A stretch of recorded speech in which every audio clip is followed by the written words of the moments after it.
Hey, now welcome to the show, where the wind's blowing strong and the truth can flow. This is the good oil, catch a vibe today, with Cam Slater leading us all the way from the heart of the land. We're back again for another podcast, but before we get started, I want to talk to you about the Hemingway Club. It's a club for people who want to get started in the cigar world, not sure where to start. If you subscribe to the Hemingway Club at canteros.nz, they'll send you 4 or 5 cigars each month with a whole list of notes and details about them. This month, being March of course, we have some new cigars, and I've picked this wonderful green cigar. It's from Rocky Patel, and it's the Edge Special Edition Candela Toro. It's from Honduras, and everybody who watches this show knows that I do not smoke Cuban cigars, only New World cigars, and the best supplier of New World cigars in New Zealand is canteros.nz. Welcome to episode 27 of the Good Oil podcast. With me today is Eeryk McRae. Hi there, Cam. Thanks for having me on today. It's a bit of a surprise, me coming out of the blue and asking you. You're quite vociferous on X, giving the old lefties a good smacking. I was talking to Simon Anderson. He said, "Oh, you should get Eeryk McRae on because he's an up and comer. He's going to be really good." So, tell us about yourself. Well, thanks to Simon, of course. Always has a good thing to say about me, even if I don't necessarily have any about myself. I'm 26 years old, so I'm very young. But I've been pretty, I'd say, active in online political discourse in the last few years. And it's something that's just always fascinated me, and I've found myself going from someone who just wanted to come on to social media and talk or share my opinion and see what other people were saying to it suddenly becomes something that I'm kind of focused on quite heavily, and it's almost consumed my entire life, you could say. So that's the very bare minimum that it's not your day job, though, is it? It's not my day job. Imagine if it was, that'd be useful. It'd mean I'd be using my time significantly more productively. But no, it's not my day job. It's a hobby which takes up far more time than a hobby probably should. Yeah, but it's a hobby that's enjoyable. I mean, I've been doing what I do for 20-odd years, and it's just been a blast, even when you're getting hammered, like in dirty politics and stuff. It wasn't pleasant, but it was still a blast. I wouldn't do anything different. And that's what I love about politics, is that everybody's got an opinion. They're like, assholes. Everyone's got one. And it doesn't mean that your opinion's valid either. You've got to be able to fight your corner. And I've found on X especially, there's a whole lot of people who can't even fight their corner on really simple ideas. But you've now started a Substack as well to complement what you're saying on X. And we'll get into that a little bit later. But how do you find the discourse on X? That's where you're mostly living, isn't it? Yeah, well, I find the discourse rather complicated because, on one hand, it's almost split into several different echo chambers that sometimes clash together. So you've got the very lefty-leaning echo chambers, and often that's accompanied by a few of the more known faces in the media, or let's just say in political commentary, like Martin Bradbury. Martin, I call him, when I busted him being enrolled on the electoral roll twice for the same address. And he argued it away. It was probably before your time. But, he was registered under Martin with an I and Martin with a Y on the electoral roll. And he did not like having that revealed. He hates my guts, but I find him bemusing. I certainly do. That's why I on occasion, entertain myself by throwing on his Bradbury Group podcast that he likes to do every week. So I occasionally put that on, and I have a little chuckle to myself. I find it oddly stimulating because I see real value in listening to what people who are probably borderline insane have to say. Well, people ask me why I always read, left-wing blogs, follow left-wing people on X and things like that. And I always say that they tell you who they are by the way that they answer particular questions about issues. So, you take Nicky Hager, right, when he wrote Dirty Politics. He wrote that from the perspective of himself and what he knows about left-wing politics. And not one single bit of it was even remotely close to how I operate or anything like that, because he just doesn't get it. Like, he thought there was this ulterior motive, that there was this coordinated conspiracy, that people were giving me instructions and people were telling me what to do, and then flipped the coin a little bit further, and it was, well, I've got all these people that I've got control over, like the GCSB, the SIS, and all this. None of that was true. I was just doing what I did for shits and giggles. That's it, right? And people say, well, why did you do that? Well, because I could. But I've always had people tell me what I can't do. And what I've always found, when people tell you what they can't do, what they're really saying is they can't do it. So you're 26. That's about kind of when I got started, right? Well, no, I was a bit later than that. But you're seeing that now. I mean, you made that observation right there, that people appear to be mildly retarded in their arguments. Take the Chris Hipkins case, right? Are you watching how that's unfolding on X? I'm doing my best, but until Chris Hipkins says more, we've only really got what's already out and available to us. So I'm watching it with an open mind, because there's always two sides to a story, and I always like to give a little bit of the benefit of the doubt. At the same time, it's Chris Hipkins, so he's already lost a lot of trust with people, and I'm not inclined to believe him on a whole lot. And in saying that as well, I'm not exactly prepared to throw him out to the curb for these specific allegations, because, well, he should have been thrown out to the curb several years ago. As he's done far worse. Exactly. What's interesting, though, is to see the legacy media wailing about how this story has surfaced on social media and spread like wildfire, and we're now being responsible, and we're saying these are unsubstantiated, allegations. Well, that's true, but less than a week ago, or less than a few days ago, stuff was using unsubstantiated allegations against Christopher Luxon that he demanded a Samoan title. They had to retract it. The Samoan government said it never happened. The New Zealand government said it never happened. Ministry of Foreign Affairs said it never happened, yet they ran it anyway. But now, now it's Chris Hipkins. Well, these are unsubstantiated allegations. Well, they're not. They're allegations made by his former wife. They stand as they are. Then it's not hearsay. She says this is what happened to her, and he says no, it didn't. I think the onus is on him to show whether or not it's true or not. Yeah, and I think the problem he has is that he's got a reputation which isn't exactly spotless, is it? No. When you've got at least half the country that absolutely loathes the guy, you could argue more than half the country that loathes the guy, he's not exactly in a position to say, oh, I've never done anything wrong in my life, so how dare you accuse me of such a thing?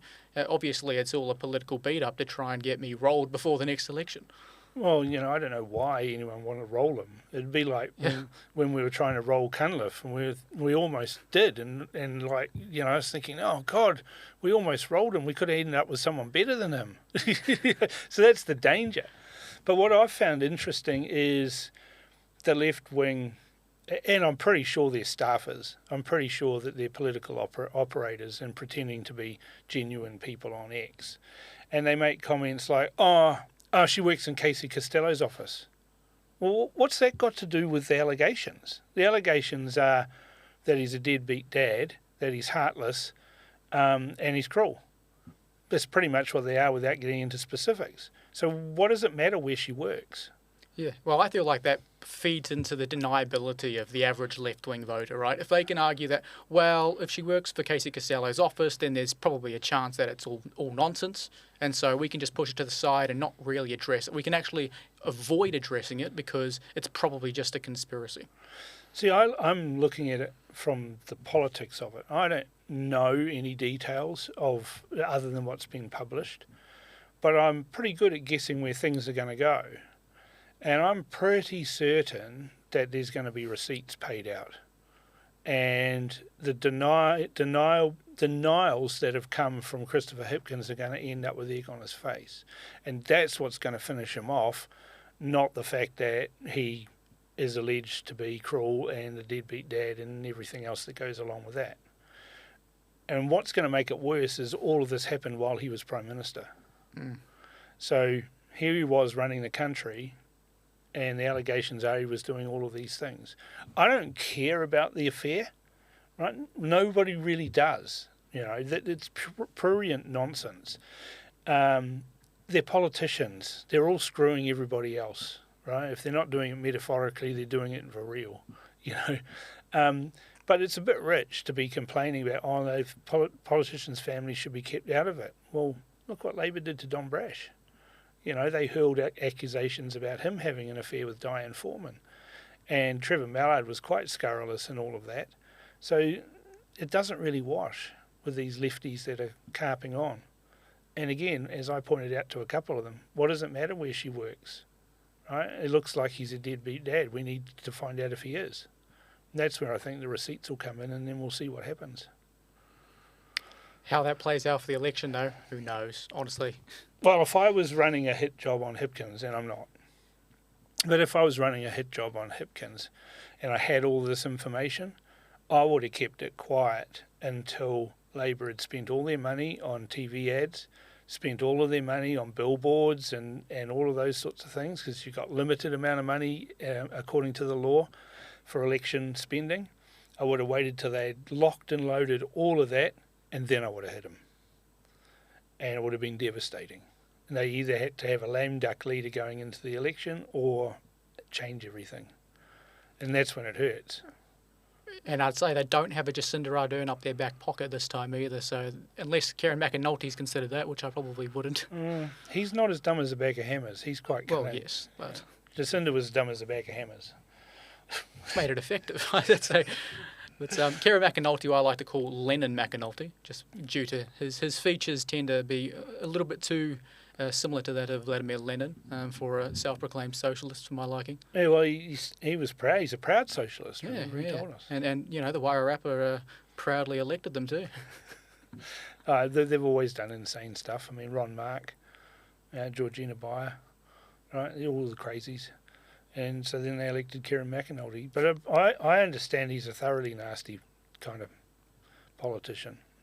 Most of them are, to be fair, because there's a whole collection of psychopaths, sociopaths, and narcissists all, you know, trying to beat each other to the limelight. And it's unedifying at the best of times, but it's highly entertaining as well. I always think you need a degree of some negative personality trait in order to succeed in anything like politics, in business even.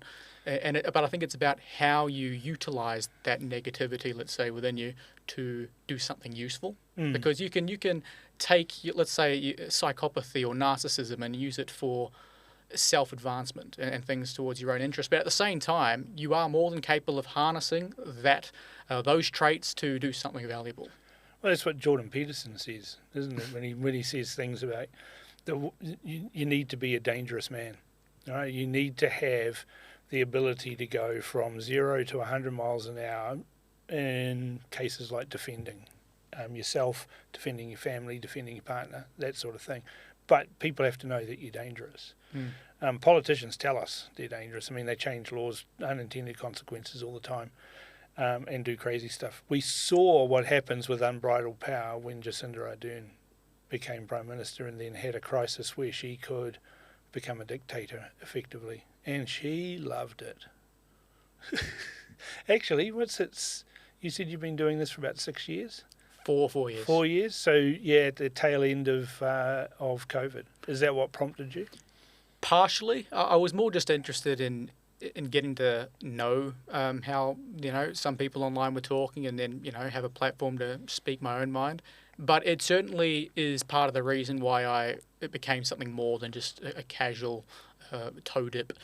And it was mainly around the mandates time. And I saw a lot of people sharing their views, and in many ways they woke me up to just how much overreach there was. Because I'll admit that earlier on, especially during the main lockdowns, I didn't really take issue with anything that the government was doing. And I actually acutely recall encouraging certain members of my family to go out and get vaccinated, which I soon regretted my own decision to do so. And so I look back on that period now and I'm like, there was so much naivety back then. but also the very fact that I was engaging with others online was enabling me to learn more, to just sit back and listen, stop talking, and ultimately reflect on all of the decisions I was making, all of the decisions the government was making, and that kind of set me on a journey towards quite, I'd say, dramatic transformation in my worldview over the last 4 years. What was your worldview before? I would be probably a classic Labour national swing voter. It's Right. probably that way of viewing the world. A liberal, didn't really care much for conservative values. You went along to get along. Pretty much, yeah. It was just whatever the mainstream thing was. I just fit myself in there somewhere. I mean, I had somebody say to me that we could see the rise of a reform type party in New Zealand, or a One Nation type party in New Zealand, and I disagreed with them quite strongly, and said that there is no social upheaval that we've experienced in New Zealand that would drive the creation of that sort of a sick of both parties type arrangement, because that's basically what Reform and One Nation are. There's people in Australia are sick of the Liberal National Party, they're sick of the Labour Party, they're sick of the Greens. In the UK it's even more pronounced. And I don't think we've got the social upheaval or the social issues, although some of them are growing and still growing, that would cause the creation of a party that would destroy the two major parties. What do you think about that? Yeah, I tend to agree, but at the same time, I don't think that the potential of that is out of the question. I do think things are worsening here, and they will continue to worsen, especially economically. I would say New Zealand's been quite fortunate in that the very obvious societal consequences of things like mass immigration, for example, haven't been as pronounced. I mean, you look at in the UK and you can quite clearly see that they've got whole parts of their country which are almost exclusively for particular ethnic minorities, who just frankly cause havoc compared to, let's say, some of the least multicultural areas of the country. In fact, they're worse than Millwall supporters. But the same thing's happening in Australia too. It's maybe we've had our immigration settings kind of okay. We've imported a lot of people from China and from India. What we haven't done is import a whole lot of people from Lebanon or from Muslim-centric countries, Pakistan, etc. And I think that's the difference, because as soon as your Muslim population gets to 5%, now you start having real significant problems in the country. Yeah, and statistically, that's definitely backed up. That we've got more of the Southeast Asian populations, a lot of Chinese, a lot of even Filipinos, and Pacifica people, and that tends to, on average, cause less of these obvious societal, let's say, antisocial behaviours. At the same time, I think it's because the other sorts of consequences of such policy, particularly related to the economics of it, house prices, even job numbers, the ability of people to find jobs, particularly in certain parts of the country, I think that stuff goes a lot more under the radar, so we don't quite realise just how dramatic the problem is and how hard it's going to be to actually address it. And then you add on top of that just the nature that, demographically speaking, the country has shifted dramatically in my lifetime. Dramatically. We're talking about, less than 60% of New Zealand's population being New Zealanders, let's say. At present, 30% of people in this country are foreign born. In Auckland, 40% of Auckland's population weren't born here. Exactly. Right, and so you look around now and it's just like, where am I exactly? And people go on about the greatness of multiculturalism, and you say, oh, yeah, well, tell us about that. Oh, it means we get good restaurants. And I'm thinking, I think you kind of missed the point, right?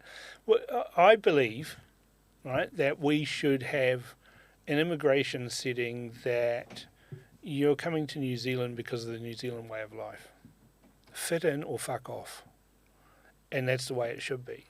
And we should be restricting people coming to New Zealand so that only people who are compatible with a Western liberal democracy come to New Zealand. And if necessary, we can have a really simple rule and say things like, you can only come to New Zealand if the country you're coming from has had a team in the Rugby World Cup finals. Well, that would really narrow it down. Well, England, Wales, Scotland, Ireland, South Africa, Japan, and a couple of other, France, Yeah. Italy, And Australia. Yeah, and I'd say I'd for the most part agree, because when you put down the criteria that you laid out, that is pretty much how it looks. Countries who are coming from nations like our own, ones that were founded upon similar principles, similar belief systems, and similar ways of going about our everyday life. Japan maybe being the exception. But immigration then flows on to other discussions. If you want to actually have control over immigration settings, and if you look at National and Labour, well, they're the same. They're different sides of the same coin, really. They want unfettered, globalist type driven immigration settings. The only thing they're arguing over is the amount of people who come here. The Greens are batshit crazy. Te Pāti Maori, well, they're nationalist in their own way, an ethno-nationalist, almost fascist belief in how they think things should be run. If you look at New Zealand First, they've got a definite nationalist flavour and want tight control over our immigration settings. Would you agree with that? Yes, well, I think New Zealand First is, of the current options available to us, have got the most, I think, acceptable view of immigration. I'd say acceptable. I can tolerate it. Yeah. I'm someone who's very much kind of moved on from NZ First as a long-term solution to our problems in this country. But I see the merit that they have relative to the other options currently available to us. And certainly, if nothing else, NZ First is a great place to start with respect to immigration. Are you seeing any other political parties out there that, like you said, you've moved on from New Zealand First? What else is there? So ideologically, I moved on. Yes. As far as what other options available to us there are, none exist. And so I think, and I've been very vocal in the last month or two, saying that we need one to exist. People need to stand up and make one, and ultimately it's going to be about lifting up and encouraging those in our community that we know have the grit, have the integrity, and the, I would say, the courage to stand up and say, okay, we're done with the typical kind of liberal, very moderate approach to basically everything that we've had in our parliament for goodness knows how long. And they just need to say, we're done with all of this, we're going to flip it all on its head, and we're going to try something else. And you should back us to try something else, because if you don't, we're going to continue regressing. People talk about the Opportunities Party as being kind of like, yeah, you're sniggering. I've got the same belief in that as I had with the crazies who supported NZ Loyal. I don't know if you supported them, but no. Yeah. Or Matt King, and I said to Matt King on multiple occasions, mate, they could put a donkey with a blue rosette in Northland and it'll win. It'll beat you, and you won't even come. You won't come first. You won't come second. You won't come third. Fourth is about as best as you can get. And he argued with me about it. I said, I'll do a poll then. So I commissioned a poll. The poll said he'd come fourth. He then disagreed with that and commissioned his own poll, which said he'd come slightly better than fourth, which wasn't quite third, but not as bad fourth. And in the election, he came fourth, right? So I've seen parties come and go. I've been doing this all my life, politics, and people keep talking up the Opportunities Party. The media love talking about the Opportunities Party. They're great at getting a lot of headlines. They're not great at winning. And no new party ever can answer the two questions they need to answer. How are you going to get 5%? And the second question is, which electorate are you going to win? Because those are the only two ways into Parliament. And if they don't have a strategy for either of those, they're finished. Yeah, and I watched the new Opportunity Party leader, I forget her name. They like calling her Q. Q Lei Wong. I watched her State of the Nation a few weeks ago, and I immediately thought, oh yeah, this is going to be a fantastic opportunity to do absolutely nothing.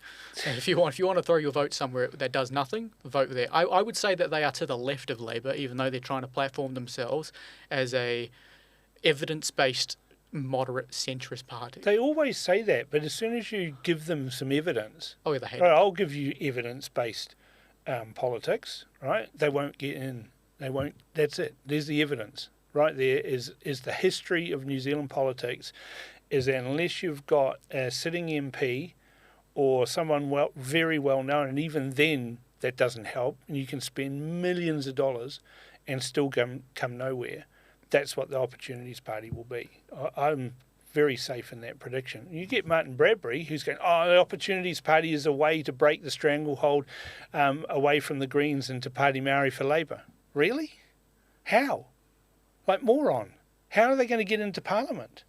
It takes a lot to get 5% of the vote. It takes a lot to win an electorate seat.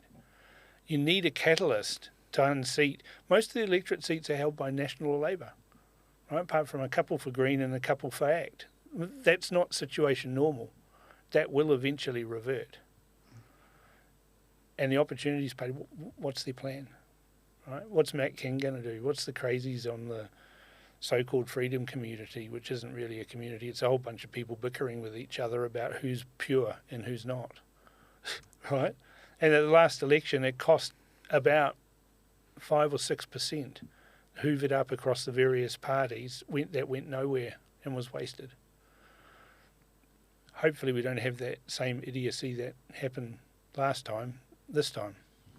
I think we definitely will get some, and I was talking to someone over the last few weeks talking about these same parties will come out of the woodwork a few months out from the election and then ask for donations, and they'll live a lavish life of travelling the country, staying in hotels or whatever to give a couple speeches, and then come election night they'll pack it up and wait a few more years until they can do it again. The voters weren't with us this time. We'll try harder next time. All that sort of bollocks. I periodically get asked by various people. Some of them are wealthy donors to various political parties. Should we start up a new political party? And I always say the same thing. No. It's better to get into an existing party and then attempt to change it from within. But that's a 20 to 30 year project, and no one's ever got 20 to 30 years in them to do it. And donors like to spend money and think that they're going to get a result quickly, and it doesn't work like that. Because the machinery of the parties grinds you down. So I can't see a new party getting through in the next election. The ones that are in Parliament are the ones that are going to be there afterwards. We're just now arguing about who gets what. But who knows what we'll see in that. Well, you definitely had a point to say about there needing to be a catalyst for something in order to, take an electorate seat or somehow make that threshold, and some party, utilise that particular issue to galvanise some support. I would say that is why a populist party is the only party that could ever possibly do it in this day and age. I think we finding ourselves in a point where some moderate approach like Topper's taking, it's never going to work because it's just more of the same. The only real thing is going to be something that is starkly different but inherently populist. And the media always paint populism or nationalism as something evil, right? As something bad that we need to avoid. Oh, they write articles, po-faced articles about, nationalism's rising across the world. Is this a problem? And then you read the whole thing and it's all just globalist claptrap. And they slag off Trump, they slag off Maloney, they slag off Pauline Hanson, they slag off the Reform Party in the UK, and they slag off Winston Peters. So that tells you everything you need to know about those articles. They're not designed to inform, they're designed to ankle tap the only populist, or it's not even really that, or nationalist party, but they're the closest that there is.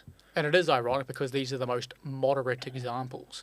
And when you shut down the moderate examples, you encourage the not so moderate examples to kind of go off and do their own thing in the background and attempt to, gather support over longer and longer periods until eventually they'll just come out of the woodwork and they'll start marching down the streets of Melbourne like the NSN do in Australia.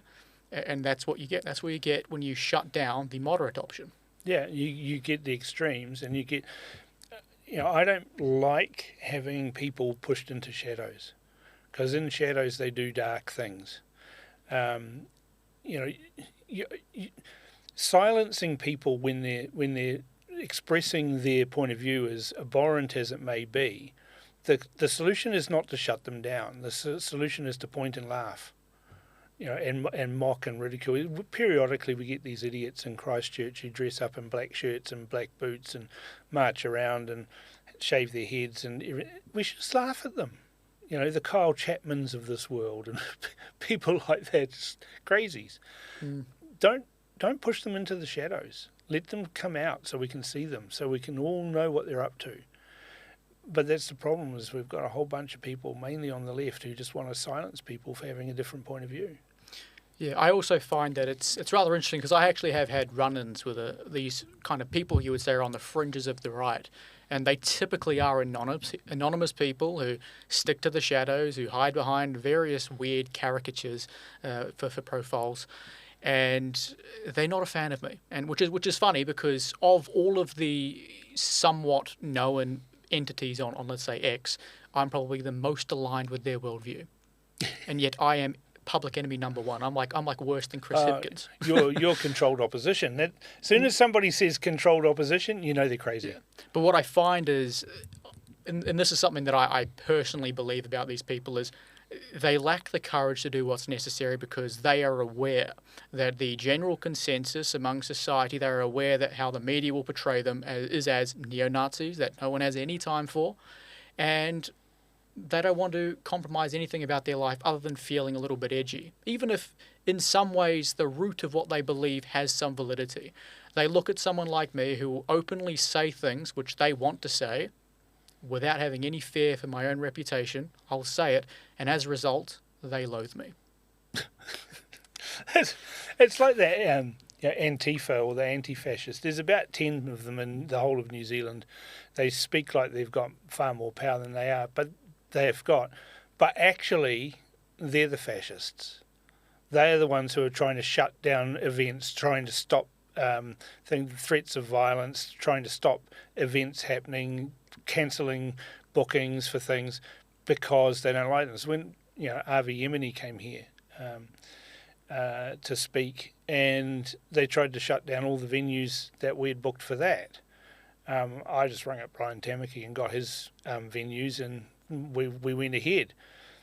The Destiny Church in Wellington is in Petone, in a real hard hat area. And across the road from the church is a massive mongrel mob gang pad. Well, these idiots from Antifa were going and putting signs up down the street ahead of the event, saying, there's this hard right Nazi. I mean, he's Jewish, right? Hard right Nazi coming here. Know your Nazis and stuff like that. They only put about 5 signs up, and then the mongrel mob came and told them to take off. And then all the guys that were ex-mongrel mob that were in Destiny Church were standing there out the front going, why don't you just fuck off? So they didn't get anywhere. These are the Valerie Morses and Nikki Hagers of the world. That's what they subscribe to. They're actually anarchists. Yeah, well, I remember my run-in with I would call it the far left, I should say. The far left trans rights activists, that sort of bunch, and they're basically Antifa, but some of them don't quite subscribe fully, let's say, dressing up with the Antifa signs or anything. But I was at the second Let Women Speak event a couple of years ago, and fortunately the police showed up and we had a nice barrier, but you see these people, they're utterly insane. And they come up to the barricades or the police officers, and they're trying to push through. They're screaming their lungs out. They're dressed with body armour, and it's just... They came for a rumble. And we just stood there and laughed at them. It was a great time. It was a great afternoon, actually. I don't know what it is about the trans debate or the trans agenda. It just seems batshit crazy to me. And most thinking Kiwis just think, go away. But no one's prepared to say anything against them, because then they get called transphobic or homophobic. Because I cracked up laughing when this guy called me homophobic. It turns out he was gay himself. He called me homophobic, and I said, well, phobia is a fear, and I can assure you of one thing: the last thing on earth that I'm afraid of is a puff. And he just didn't know what to do, didn't know what to say.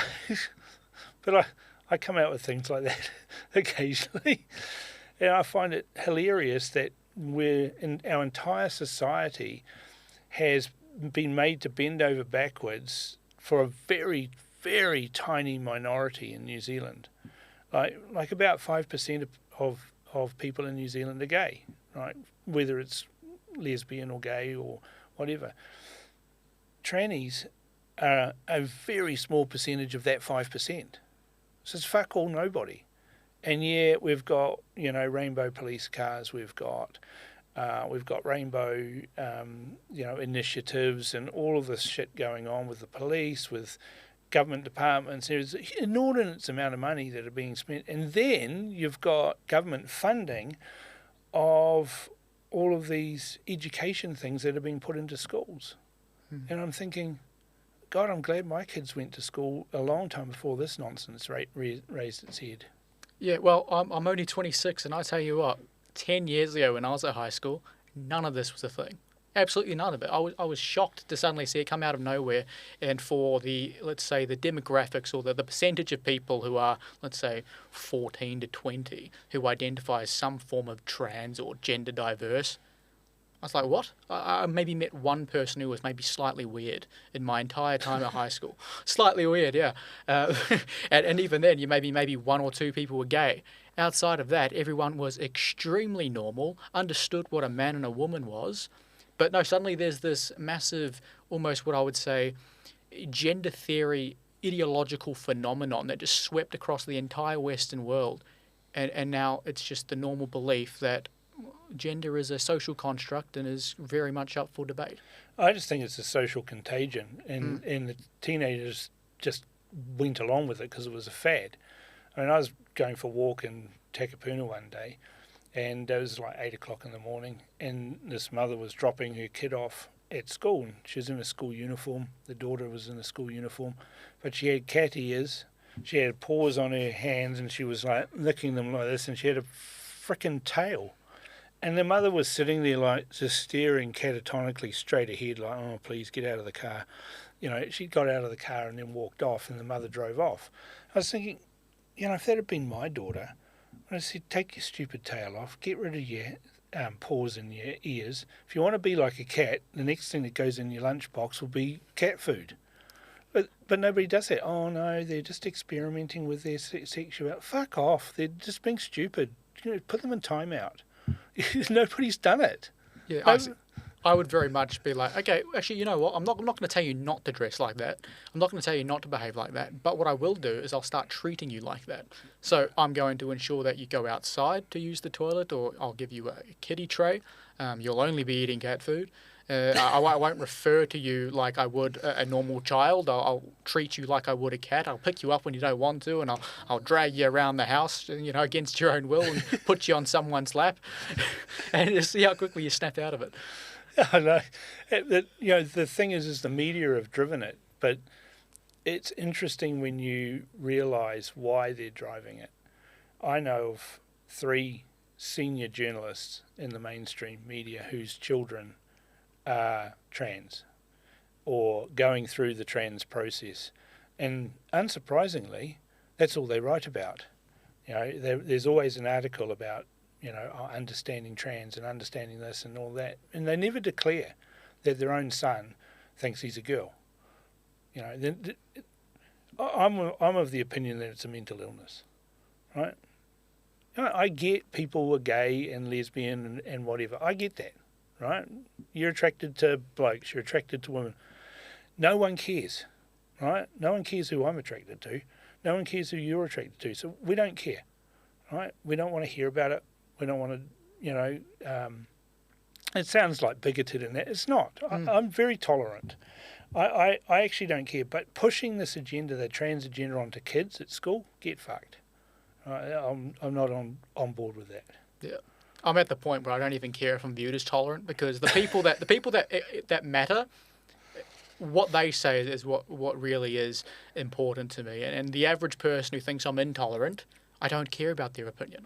They don't have any value in my life. That they certainly don't see me as an equal. They see me as an oppressor of sorts. And so I always like to look at these things as a bit deeper than the very simple societal way that the average person can conceive of such things. And I do look at things like the trans or the gender theory idea as very much being related to a cultural Marxist, postmodernist worldview where, identity as we know But it comes into critical race theory, and all of those things come into it. And all of these things, they are, especially fixed labels on things, are a means of oppression.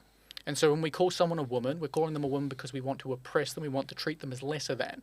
And so by removing these boundaries upon which we interpret what people are, that provides more freedom. It allows them to become free from the oppression of said labels. And so that's a very simple way of looking at why such things exist. If we destroy what identity is, then no one's confined by it, and that inherently creates more freedom.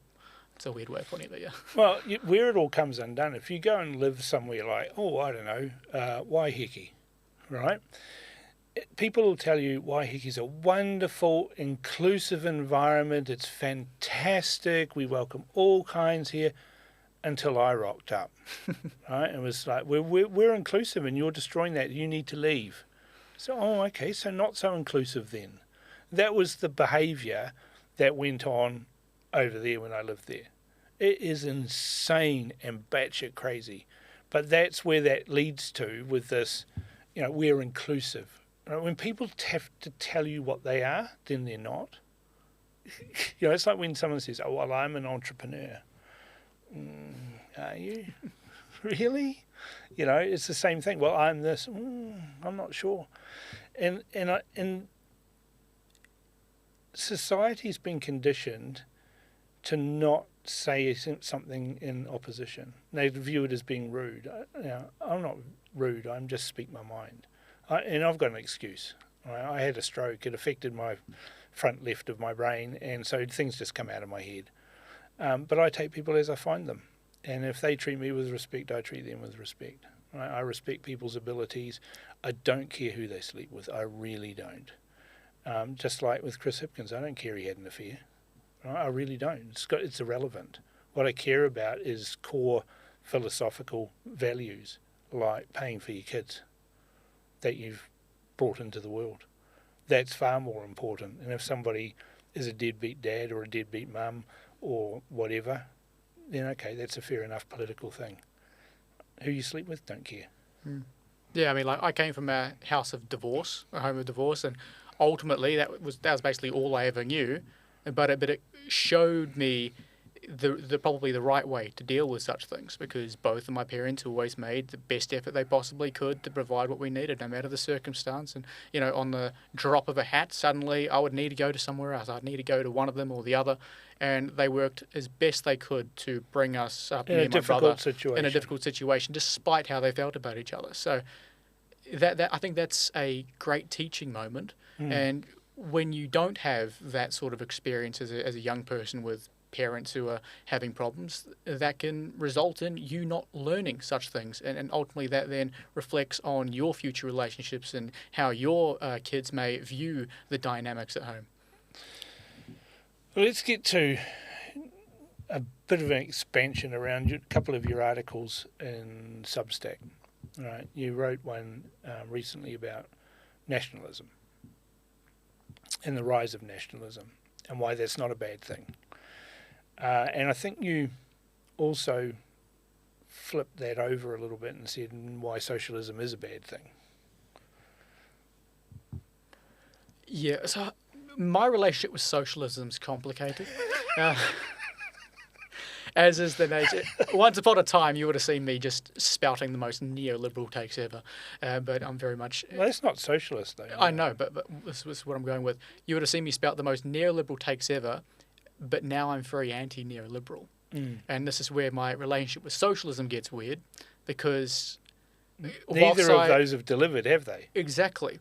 And so it's like, I very much dislike Marxian socialism. I like to make that difference. The very particular worldview of there being an elitist group who are exploiting the working class. That I don't think is the best way of approaching socialism, but that seems to be the primary way in which we look at it. And so I feel like there's value in seeing or making a distinction between the very left-wing socialism and then acknowledging that some degree of national-focused socialism has value. I know there are people who are big fans of Muldoon. I've never really gone back and focused too much on his economics, to be honest. I grew up with Muldoon, so there weren't too many fans of Muldoon when he was alive. But he did make some decisions that were, well, actually opposed at the time by many people, especially Greens. Like, they opposed the Clyde Dam. They opposed everything that the left wing opposed everything. But they don't actually realise that Muldoon was probably New Zealand's greatest socialist. Right? He had this ethos that Jack's as good as his master. He'd come up through the army and was just average. He was a corporal or something like that. Reminds me of another corporal, but anyway. And all of his solutions were actually socialist.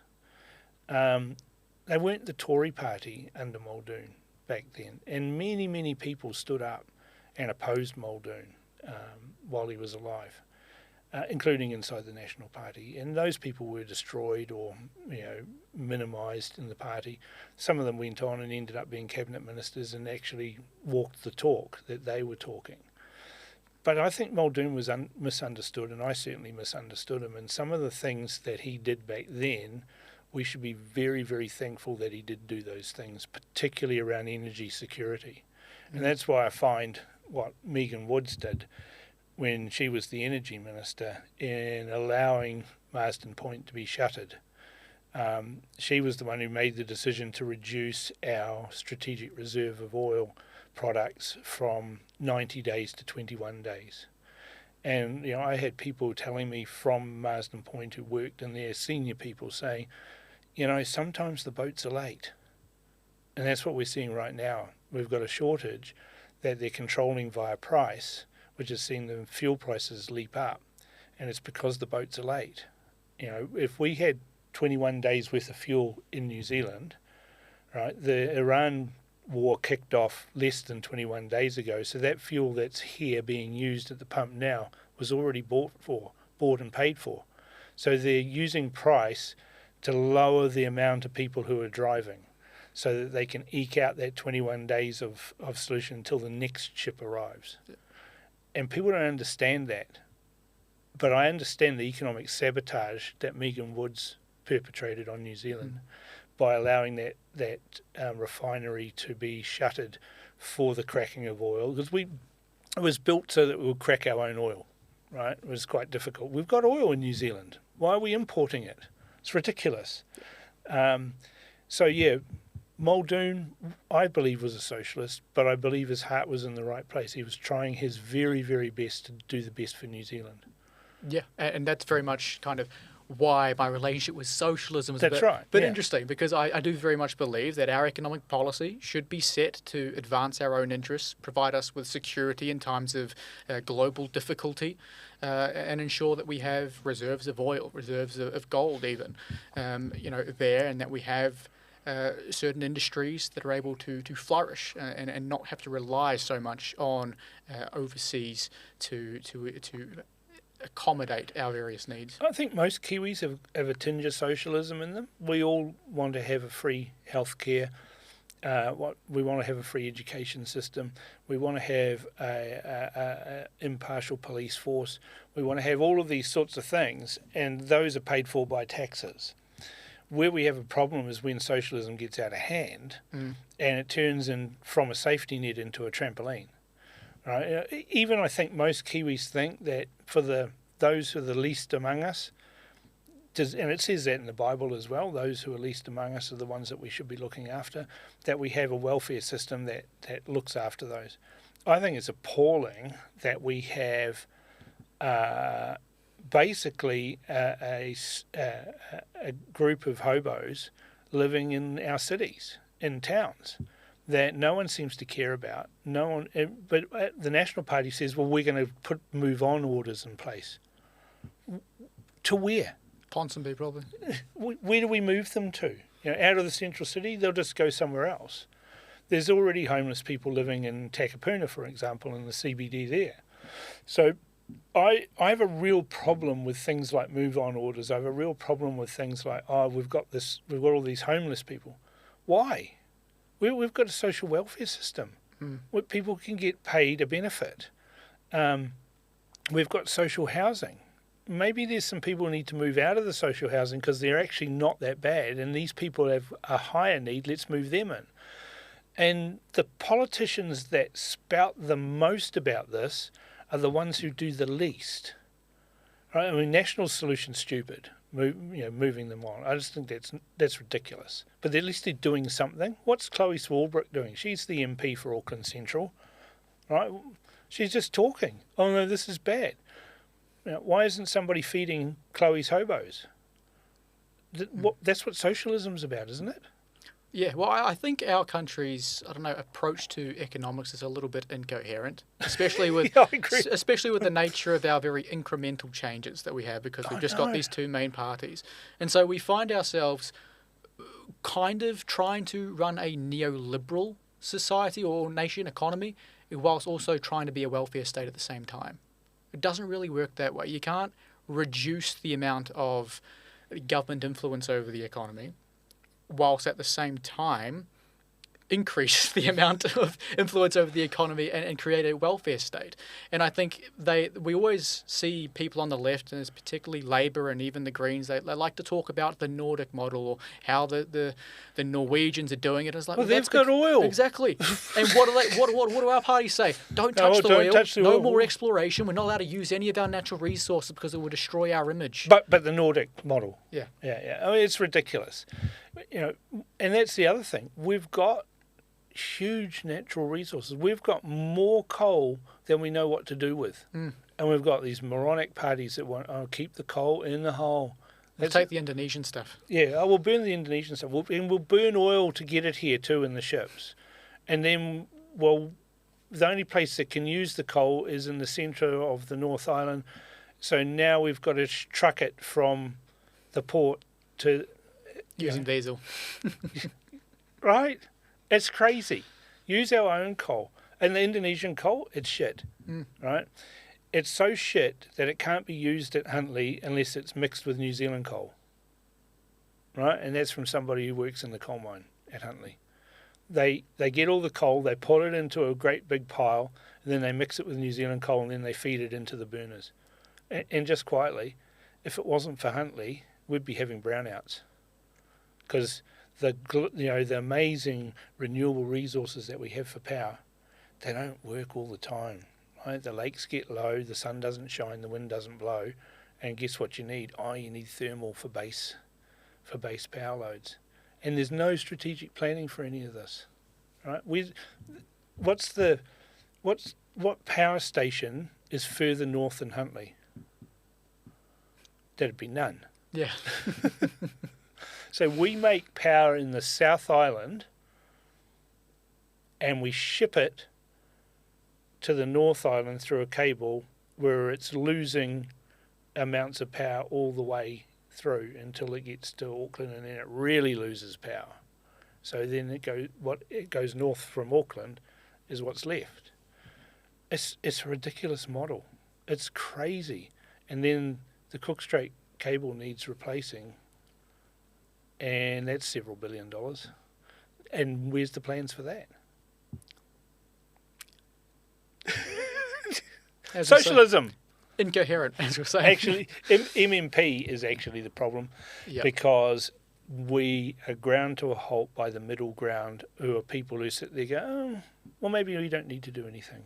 And that's the prevailing political solution to almost everything. We'll kick the can down the road. I actually view MMP as probably one of the smartest implementations of let's say, the uni party you could have ever devised. It's like, okay, how do we confuse voters? We give them two voting options, one of which they will always give to us. Yeah. And so as long as we can encourage people to use only one of their votes for these minor parties to get them in, and they'll give their other vote to us, and whether that be the electorate or the party vote, then we're good to go. We're going to be here forever. They're never going to get rid of us, and we'll continue to be one of the two main parties governing over this country forever. Yeah, red team or blue team. Oh, we don't like the blue team. We'll vote the red team in. Same economic policies. They're only arguing over the amount and where the money should go. That's it. Right? Everything else is the same. It doesn't work. Yep. And it's not in our interests. And that's what I find. And that's what I was going on about in that Substack about nationalism, is very much if the state or the government in this case are not serving the interests of the nation, of the people, and I view the people as very much the nation, because without the people there is none, then if they're not serving those interests, then whose interests are they serving? Well, they're serving the party's interest, is who they... That's the great lie of MMP. You know, when it was first proposed, all the political parties sent people around the world studying the system, right? Mainly in Germany. My father was one of those people. He went to Germany and he came back and he wrote a paper for the National Party, and he said, right, we need to split the party into two. We need to have a rural National Party and we need to have a city National Party. Sometimes the rural party will have more MPs, sometimes the city party will have more MPs. But we need to split it so that we can separate those votes out and do that. National Party went, oh no, we don't want to do that. Right, so, and here we are. So when you've got an MP, they're selected by the party, they're beholden to the party. We used to, before when we had elected MPs, they were beholden to the electorate. If they pissed the electorate off, well, we're going to vote you out, and they got rid of them. You can't get rid of list MPs. They leave of their own volition, usually after they've sucked a great amount of cash from the taxpayers. And so it's a system that rewards party politics. And in rewarding party politics, it basically creates brown bread, low gluten-free politics, right? Everyone knows gluten-free bread tastes awful, right? It's horrible. It's #sad. And that's what MMP has bred, mediocrity instead of excellence. And I don't know how we can change that. We've had 2 goes at it, and it's never going to change. It'd have to be a huge catalyst to change it. Yeah, and this is where I have difficulty in myself, and I look at the years ahead, and this kind of goes back to our discussion on a new political party. But I look at the years ahead, and I'm like, in absence of a catalyst here, the best case scenario was very, very clever rhetoric, utilizing what we're seeing elsewhere to scare the population. Because unfortunately, without scaring the population into realizing things need to change, we will eventually end up in the exact position these other nations are in. I saw a couple of tweets of yours in the last couple of weeks, you know, after we'd booked to have you on here, and I thought, this is going to be interesting. There's a tendency these days to put something out there just for clicks, right? I tend to not do that. I actually want to have a sensible debate about things. And you've seen Candace Owens go completely batshit fucking crazy, right? That it's the Jews about everything. You've seen Tucker Carlson end up doing pretty much the same thing. Someone's paying them, right? Because if you've got core beliefs, they can't be bought. So how can you be saying things 6 months ago and now saying something different? And I saw a couple of tweets of yours and I thought, well, I can promise you, no one's getting bought in New Zealand, right, in the Twitter sphere. And I was interested in those views, in what you tweeted. You weren't as overt as Candace Owens, but you were alluding to it. Yeah, I like to put out feelers, okay, and that's really more what that was. And whilst it wasn't as overt, I mean, there was, I'd say there's an element of genuine belief there, but it's more It's a more in an anti-establishment kind of belief that there are very much people in the world who have a lot of power and influence and utilize that power and influence as much as they can to influence. Well, I mean, there's that scene in the Simpsons movie, you know, where the guy says, "I want all these soldiers around the dome. I want to be tough, soft, tough." Yeah. And his little functionary says, "Sir, you've gone mad with power." And he says, "Of course I've gone mad with power. Yeah. What's the point of having power?" Yeah.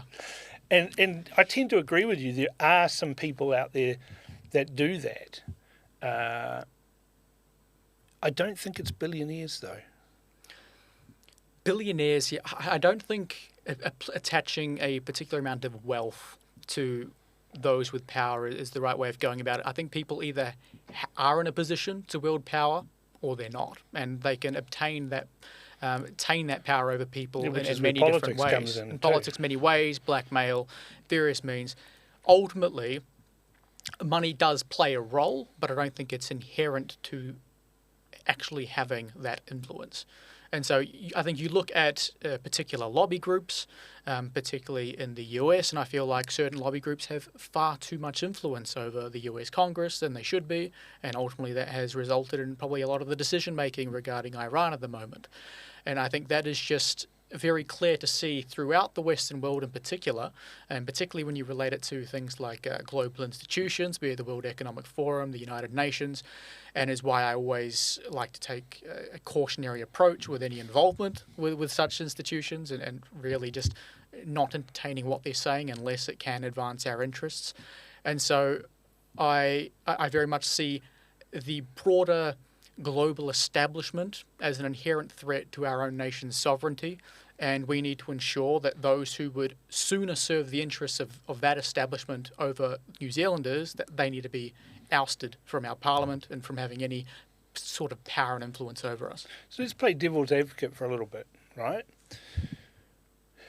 We've seen Helen Clark, Don Brash, a number of people come out and say things against the war in Iran, or supporting China's position on something. We always see Helen Clark spouting forth, right? And usually her point of view is UN-centric, globalist-centric. And her answer is always, we need to respect the rules-based system.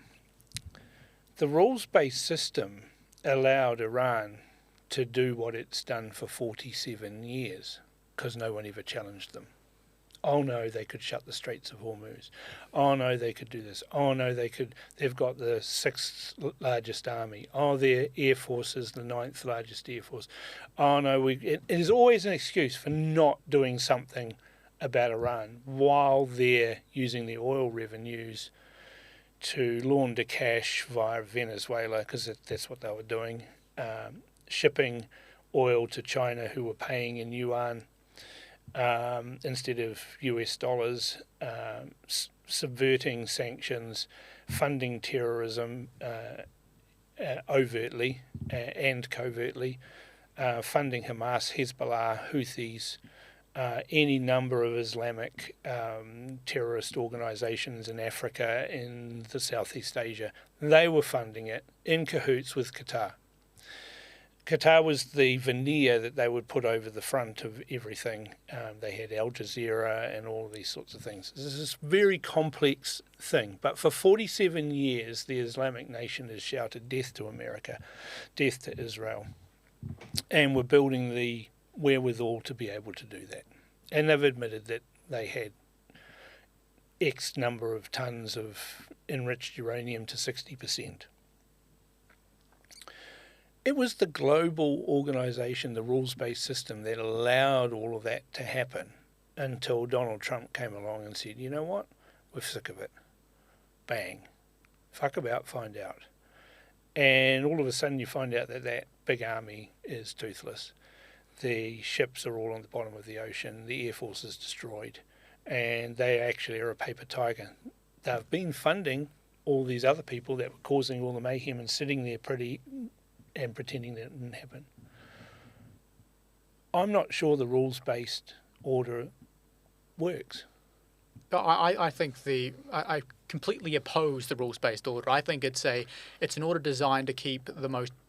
I'm not even going to say the most powerful. I think it's the rules that are used to make nations like the US and other Western nations weak.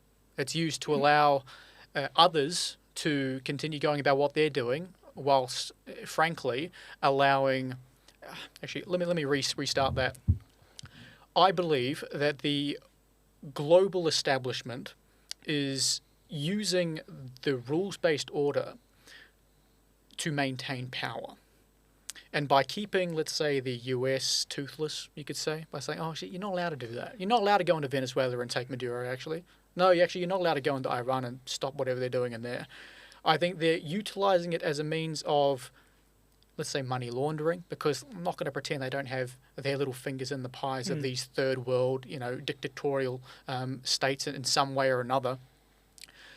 And they're using it to sow chaos, sow fear, sow division, suddenly cause, let's say, an oil crisis, among other things, in order to just keep things in a sense of control. They want to have this control, and by ensuring that those who don't share a true belief in a rules-based order, by ensuring that only some abide by that and others don't, it'll ultimately create an imbalance which will disadvantage the average Westerner and advance the interests of others.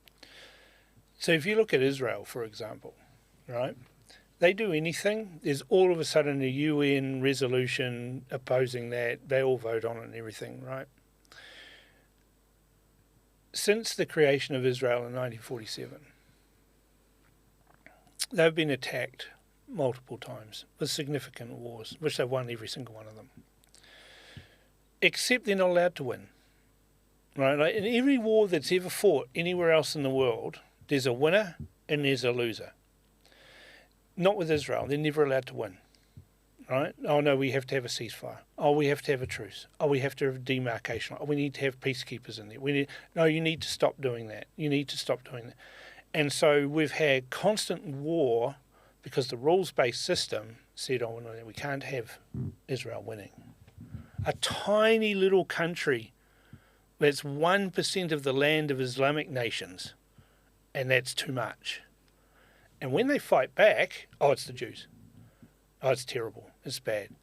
And I sit there laughing at this, right? Because if you look at Iran, all those things I said to you, those were actual facts. They had the sixth largest army. Saddam Hussein couldn't beat Iran. They fought for 10 years over a piece of land that's about 5 kilometres wide in the swamps and couldn't get anywhere. Nobody can get anywhere. And this little tiny country in 12 days has done amazing things against this massive country, but they're never allowed to win. And then you see Iran launches rockets at Dubai and Saudi Arabia and Qatar and all of those, and all of a sudden you get a UN resolution that says, oh no, this is terrible against Iran. You can't launch rockets at your neighbours. Where were the UN resolutions when Iran was launching rockets at Israel? Or their proxies were launching rockets at Israel? Never wasn't. There's not one. Not a single one. So we've got this rules-based system that won't allow certain teams to win. Well, imagine the rules-based system in World War II. We'd still be fighting it. Yeah, I think it's all a bit theatre, and I do think World War II was a useful opportunity to establish a form of rule-based order, naturally. Well, that's where the UN came out of that. Exactly. But the way I look at this, especially when it comes to Middle East and Israel in particular, is I don't view Israel as much of an ally.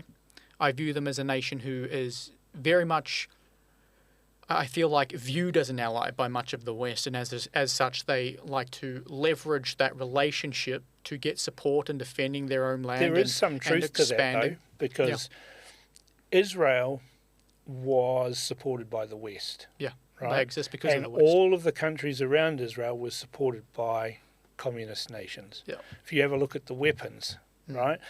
Egypt's different now. Since they made peace with Israel and haven't fought with it, they've now resupplied their army, and they've got M1 Abrams tanks, and they've got US supplied stuff.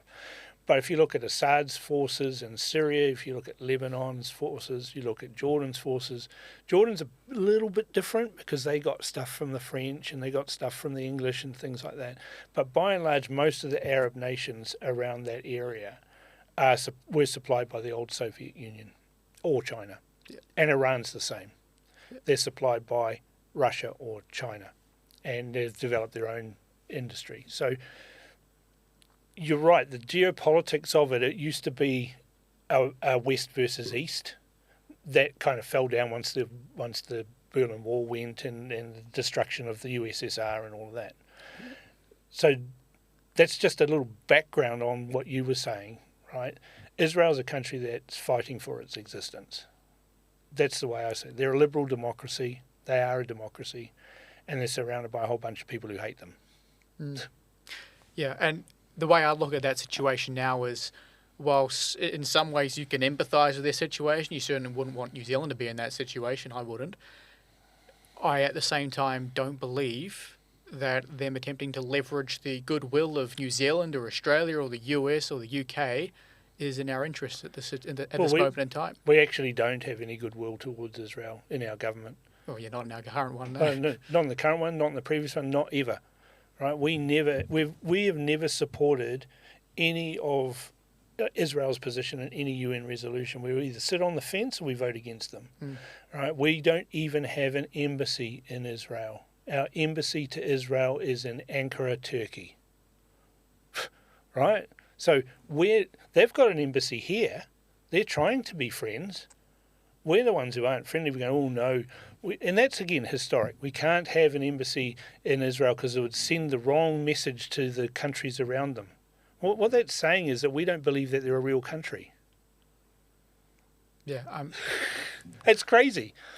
But you get into all these conspiracies about the evil Jews, right? And I've said this to the 4 or 5 Israeli ambassadors when I've caught up with them for lunch or dinner or whatever. They said, how can we change the perception of Israel? And I said, well, I don't know why you've got a perception problem. And they always say, well, why is that, Cam? I said, well, apparently the Rockefellers, the Jewish empire control the media, the movie theatres, everything that's out there. All of these technology companies are all Israeli technology and everything. I don't know why you've got such bad press if you can control all of those things. And then they laugh and realise I'm taking the piss. That the conspiracy theorists say that they've got all this control, and then when you look at the facts, not allowed to win any resolutions in the UN, not allowed to win any wars, all of these things, they're not in control, are they? Well, I suppose there is probably one a kind of devil's advocate argument there, is having control over what's being put out versus the general view of people are two different things. You ultimately can't control what people say, what people think. No. Because you can't control absolutely everything. No. Even if you can control a good portion of media, you can influence a great many politicians. Even if you can do all of that, that doesn't necessarily mean that the constituents of those politicians, that the people watching the news care, believe a word that's being said. Yeah. We're seeing that every day, aren't we? I mean, not just on the Israel situation or Iran. We're seeing it every day. A classic case is the Hipkins case that we're looking at, right? The general public doesn't believe a word he says. And then you've got a small group that are disaffected males, mostly, who have been through divorces and everything. Oh, she's just a crazy drunk woman who's upset with how it's turned out. They're entitled to their views. We'll eventually get the facts of this, right? But in the meantime, no one believes what's printed in the media, right? No one believes it. We're all seeing it on social media 3 days before it arrives in the news. And the news is saying, oh, that's terrible because we haven't filtered it. Have they thought about that? Have they thought about that message? It's terrible because we haven't filtered it. That's basically what they're saying, right? We haven't propagandized it. That's the issue. Well, it's like the issue I brought up, on this podcast with Matt McCartan, with the appalling treatment of staff at Muma.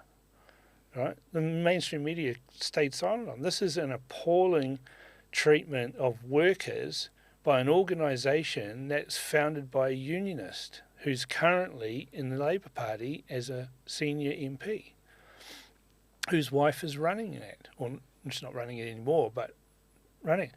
Total silence, except for 2 articles in the New Zealand Herald, one 4 weeks after I broke the story by Audrey Young, which was basically dictation from Willie Jackson, and a second one that was 4 weeks after I'd announced that his wife had left the senior management at Mooma. And again, it was, no, she hasn't. He said, she said, and they don't mention me. They don't mention the allegations. They just say on social media, it's been said, da-da-da. Well, my sources are all people who work there. My sources are real people, not getting a press release or a set of facts from Willie Jackson. These are real people who are seeing real things happen, who attend real board meetings. And yet the media says, nothing to see here. It's all quiet. Nothing to see here. Despite losses in the Employment Relations Authority, nothing to see here. I think we're cracking them in the media because people don't believe them anymore. Yeah, and I think I made a post a few days ago, and I was saying the issue with the media is no one believes them, and so we've actually found ourselves in a world, in a place in this country where people will come to my YouTube channel of all places to get their news or to get a opinion on something. Or my website. Or your website. So many other people, just a bunch of randoms or reasonably well-known people, but not people you would consider journalists. Like, I'm certainly not a journalist. I've got a High Court judge that says I'm a journalist, so okay, well, I'm taking that. Yeah. There you go. And so, but myself, people who like me who aren't journalists, but we have opinions which resonate with people. That's right. That appear to tell something that's closer to the truth, if not the truth entirely. or you could use Candace Owens' lines. I'm just asking questions. Yeah, I've lost all respect for her. When she said that she wanted to come here a couple of years ago, I was at that point. I was like, I'd love to try and attend one of her meetings that she's having. And then within about a year, I was just like, oh, thank goodness that never happened, because crikey, she's completely lost it. Like, there are people who I think maybe approach some of the subjects she does with a little bit more care, caution, and then there's her. And I'm just like, no. We're talking about socialists and certain things we dislike and things like that. One of the things that I dislike is people who use words incorrectly. Right? I hate it. Right? Jacinda Ardern was terrible at it. She would say absolutely. Oh, right? yes. Or something. She used to say something. As a Prime Minister, that's pretty terrible. Right. John Key was pretty lazy with his speaking, but Ardern was a whole nother order. I'm not talking about BBC English here. I'm just talking about proper vernacular in New Zealand. Saying something shows a lack of intelligence. And I hope you didn't say something. But I can't say I've ever caught myself doing it. I every time I hear people say that, I think they didn't know my mother, because she would have, remonstrated with them. It's something. It ends in G, ing. But you see it on X as well with some of the commenters. And I really struggle. They might have a valid point. There was one today that replied, this is nothing but hearsay, H-E-R-E. Right? I thought, you might have had a point, but you lost that when you couldn't spell here properly. Or... and that's where Candace Owens comes in, right? Have you seen those videos of her where she's just got everything wrong? She just says the wrong word or just makes up a word. It's just batshit crazy. Have you seen it? I probably have noticed it when I've watched the odd video, but I can't say I've seen anything from her in a long time, because I went as far as I'm following her. That's how much I was just like, I'm sick of seeing your stuff, Candace. Oh, it's formulaic, isn't it? I mean, she had a falling out with Ben Shapiro. She's had a falling out with everybody else along the way. The common denominator in all of that is Candace Owens. Tucker Carlson, I used to have some respect for him, but I just can't reconcile some of his positions anymore. They just don't seem to make sense. I never paid enough attention to Tucker Carlson to really see any of the changes in his positions or to really have a strong understanding of the ones that he really pushes now. I do always see the whole, oh, he's funded by Qatar. I see that quite a lot. Have you seen the Tucker Carlson? Yeah. I've seen that, but outside of that, I don't pay nearly enough attention to him. But from what I do see, I'm like, well, compared to Candace Owens, he's probably a bit more cautious. But then again, he is extremely media trained, so that helps. It's election year. Let's go through the parties. Shall we start at the small end? Yeah. To Party Maori. Well, what would you like me to say? Because Whatever you want. Because ethno-nationalist is one, but I don't even think they're all that committed to that. I don't think They're Te Pāti racist. Māori is the most coherent party ideologically. I don't even know if they understand why it is they believe what they do. Because John Tamahiri told them to believe it. Exactly. I think it's, when it's top down from Tamahiri and he's just focused on money and influence. Does it strike you that Wāori Waititi has got a brain cell? Does he? Well, I don't know. Be lonely. If he got another one, it'd be lonely. I don't think he's, if brains were dynamite, he wouldn't have enough to blow his nose. Probably not. Yeah. What about Debbie Ngāriwapaka? What, the Irish chick? Yeah, or- the Irish chick with the scribbles. Yeah. I mean, I think I'm trying to figure out if she's more intelligent than Rawiri. I'd say probably not. Look, they're just not in it for the right reasons. That's ultimately, and that's why I feel like even many Maori people these days, with the exception of those that have been fully captured by the party, they just see straight through it. They're like, they don't care. They just want to go on their little holidays to France and eat their macarons. That's all they want. Their interests aren't That's with why I Maori, crack they up aren't with the too. people. You need to have a macron on this. Really? So Maori was a written language and they had macrons. Yeah, I'm not sure that's true. Yeah. Honestly, I think they're just in it to mock us, to mock the average New Zealander. That's the only reason. Okay, Green Party. Marxist, but won't admit it. Well, They're so woke and Yeah. politically correct, aren't they?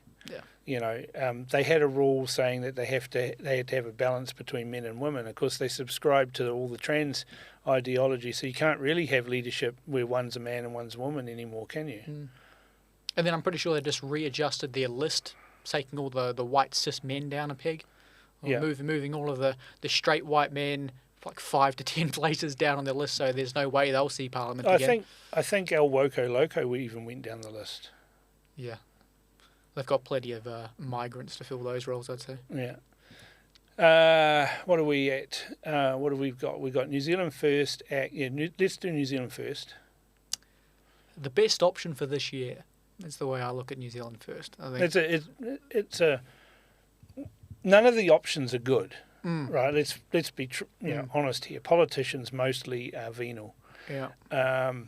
but I'd have to agree with you on that. The best option for not voting red or blue. Exactly. Yeah. And I don't like neoliberalism, so ACT's already off the table for me. So Well, I don't think they're consistent about that either. probably not. I think now that David Seymour's had a taste of power, he's just a bit like, go with the flow. I find David Seymour interesting, not in a good way. My interactions with him have been mostly hostile. And he got very upset with me because I told the truth about him. And it's now been borne out that what I said about the firearms stuff is actually true. That they've actually haven't done anything for firearms owners. They've rewritten the Act and it's the same as the old Act with some clarifications. That's not what we wanted, as firearms people. I don't know if you're a firearms person, but I am. And I mean, I'm more than happy for quite a lot of freedom with respect to firearms, and I've shot one or two, but outside of that, I'm not the craziest firearms guy. I don't like the word crazy with firearms. Most firearms people I know are very, very sensible because if you're crazy, you get hurt. Yeah. Right? It's one of those sports where things go bad very, very quickly and it can cause alarming injuries. So you tend to be a bit sort of slow about things when you're dealing with firearms. So I find ACT very inconsistent. I find that they actually don't have a philosophical core. I don't think that the people who originally founded ACT have very much influence anymore on policy in ACT. I think that it's a much younger party, and they don't actually understand some of the philosophical foundings of the ACT party. And I always like to joke and say, well, you've got to remember most of ACT came from Labour. Well, they did. Now we're the Labour Party. I mean, they're just the same thing as National, aren't they? So That's wear red shirts, right? Exactly. They just wear red shirts. I don't see any value in the party, that's for sure. I don't think they've got any talent at all. They exist purely to exist. They campaign purely for power. They don't have any coherent strategies. They don't have any real desire to fix anything. They just want to exist. You know, they've got a long pedigree, you know, of being for the workers. Yeah. And that's admirable. But they kind of lost that a long time ago. Most of them are academics or Womble-type organisations that they've belonged to, or government-type people. Chris Hipkins hasn't really had a real job in his entire life. He kind of looks like a Thunderbirds puppet, you know. You probably don't know what the Thunderbirds are. I watched a Thunderbirds movie from like the early 2000s. Yeah, that's about it. Right, so, you know, they've got strings and, you know, they sort of... And if you look at him, right, when he's being interviewed, he says something and then he goes... Yeah. Like, her. I got the line out, her. And he looks like a Thunderbird. I think he's the unnamed anonymous Thunderbird. The Tracy family disowned him because he's ginger, I think. I don't think they've got a pro-worker stance anymore. I think that they're trying to be a sensible woke, but woke nonetheless. And you're right, during the pandemic, I mean, who thought it was a good idea to restructure the health system in the middle of a pandemic? Because that's what they did.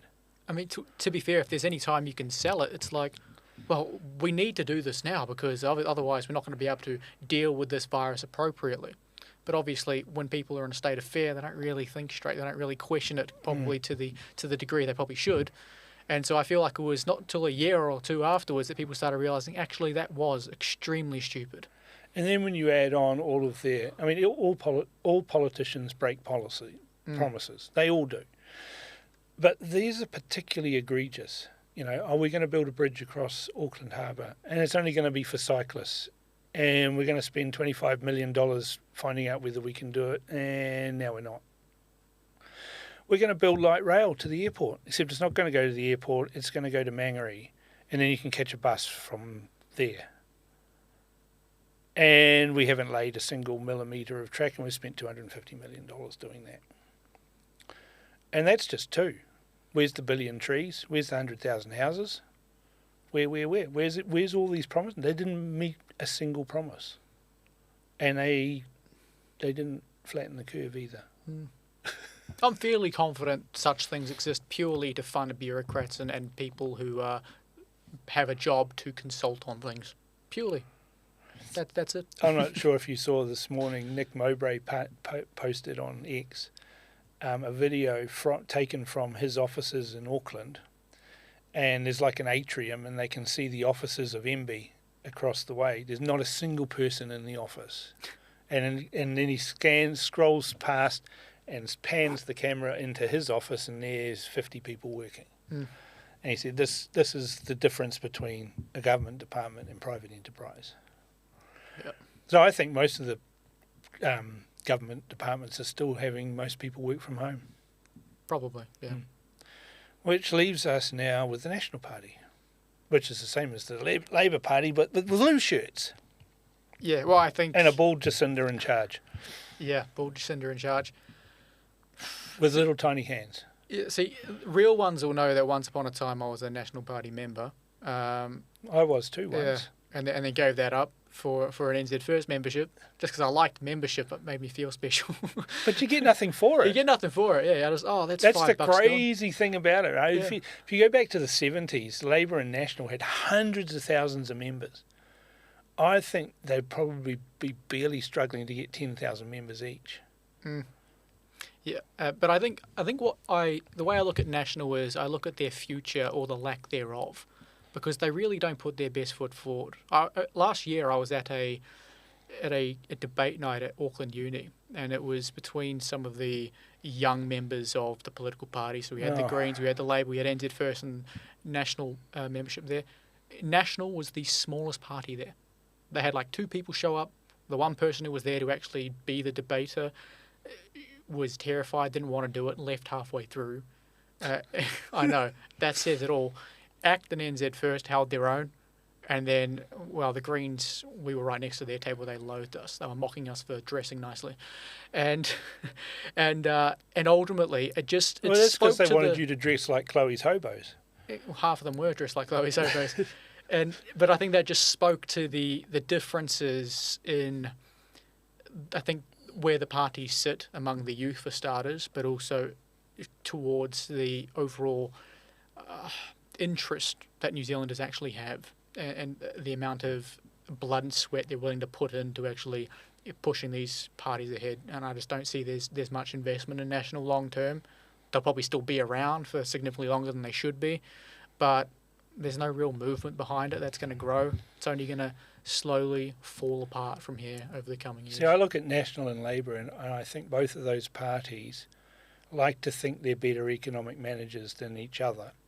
But the reality is both of them are managing the decline of the New Zealand economy. There's nobody saying, actually, we need to be doing these 10 things and focus on those 10 things. And everything else is secondary to those things. And until we get a political party that can map out a plan that says this is what's best for New Zealand, then we're going to keep getting more of the same. Yeah. And my father used to say, don't vote for them, it just encourages them. Yeah. Unfortunately, it's the only method of control we have over them is a vote. Yeah. And this is why I was saying New Zealand First is the best for this year, because whilst we're still regressing, we'll regress slower. and if you can regress slower, then maybe, hopefully one day... You can stop the regression and turn it into a progression. Hopefully. You just need the right bunch of people with the right policies to come forward at the right time and have the backing of the people to do it. Right. So, last question. Why did you call yourself Eeryk McRae? It is a good question. It's actually... Because it's not your real name. No.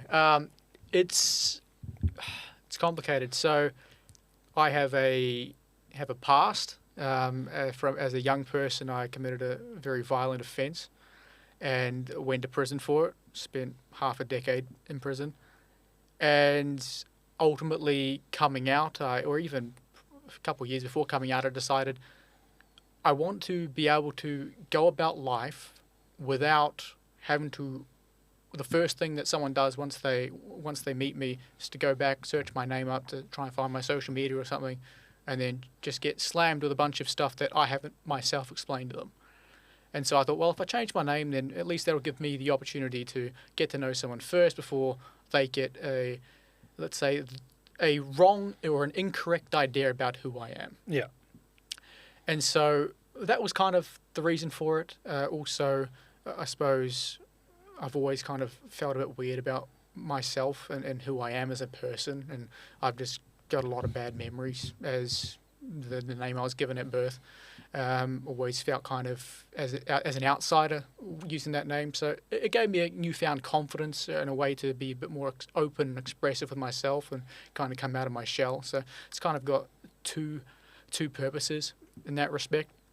But to touch on the whole, me being a young guy who committed offence, it was an extremely complicated situation, as I was 16 years old. And I had spent years just following a gradual decline with my mental health, with the relationships with those closest to me, with friends groups, just generally all of the skills that you expect people to develop as a young person. I failed to develop those properly, and as a result, I became a recluse, locked myself away, didn't talk to people. Lost the ability to identify which emotions I was feeling. And naturally, I then began latching on to the worst possible ideas, exposed myself to the worst type of worldviews, finding similarities with my very emotionally dull nature, or what I believed was my nature, and then kind of copying those behaviors and those thought patterns to the point where I began acting out on them. And so whilst I failed to get the support I needed at the time, and whilst I truly just shut myself off from the world, and it led to some terrible things, from that I was able to completely completely rebuild essentially my neural network, my brain, to figure out how these things work, to learn how emotions feel again, to identify them, and ultimately develop into an actual functioning human rather than something that was just kind of there and existing and completely lost. So you haven't let that define your life, even though it's a big part of your life. I mean, you're 26 and 5 years of that you spent in prison. And you've moved past that. It's kind of like you said, you moved past New Zealand first. Did you feel that you got support in the prison system for dealing with those things? Yes, and so this is something I've always found very frustrating with the rhetoric around prisons. There's never any support, there's never any rehabilitation. There is if you look for it. There is if you accept it. If you want it. If you want it, yeah. And so I had plenty of opportunity. You know, I had regular mental health support for years, where we broke down absolutely everything, understood absolutely everything, addressed all of those issues, put in strategies to deal with anything which may trigger regression in my rehabilitation. To stop that spiraling. Yeah, stop thoughts. that spiraling. Yeah. And then ultimately turn that into something productive and useful. And so very much I went from being one person who early on my own family would describe me as probably hostile, dark. You get a dark sense, and you typically do when you come across very antisocial people. And then by the end of it, I was completely new, rejuvenated, very similar to what I was like as a kid, very much myself again. And so there was this gradual development over that period, which was obvious to those who were from A to B. And I was able to then, along that process, reintegrate into society and use opportunities provided to me to make somewhat of a difference, but also help encourage others in the system to make a difference. See, I think it's important too that you talk about those things, those challenges, just like you have now, right? So that people can understand, okay, you haven't had a silver spoon in your mouth. You've had some trials, you've had some tribulations, you've made some mistakes, you've paid the penalty for those mistakes, and now you've rebuilt yourself, and using your own words, rebuilt yourself to become a productive member of society. That's a real good story of hope, that you can overcome adversity, you can overcome these challenges, and that you don't have to always be that person. And, you know, I got you on the show not even knowing that information, right? I still would have got you on the show if I had known that information, because I think for someone so young at 26, you've got a lot of really intelligent things to say, and you've obviously spent a bit of time thinking about it. And I really encourage you to continue to use that journey. It's like you look at Damien Grant, right? He went to prison for fraud. He doesn't hide it. He owns it. He's written about it. He's described it, but it doesn't define him. I don't look at him and go, "Oh, you're a fraudster," right? He has some very valid things that he has to say. He's very intelligent. You're very intelligent and articulate, and you've got a platform, and you should use that platform to help other people as well, so that they can see there is a way forward, even in the darkest moments. I mean, I imagine the darkest moment you had was about 2 seconds after they shut the cell door on you. Yeah. The darkest moment I had lasted a very long time. Yeah. And one thing I would use this opportunity to say to people is, when it comes to people who have gone through the system and come out the other side, the last thing you should be doing is restricting their potential.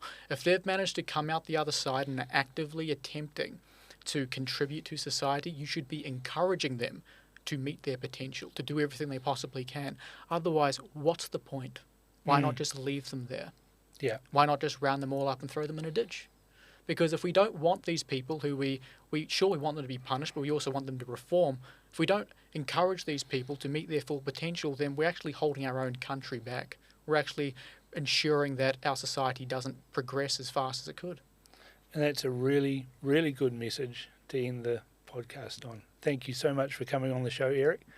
I've appreciated you sharing that, and I've appreciated the discussion that we've had over a whole range of subjects here, but I think that'll give people a more multi-dimensional view of who you are on X. Sweet. Thank you, Cam. It was an absolute pleasure, and it was great to get to know you a little bit too. Right, thank you. Hey, now welcome to the show, where the wind's blowing strong and the truth can flow. This is the good oil, catch a vibe today, with Cam Slater leading us all the way.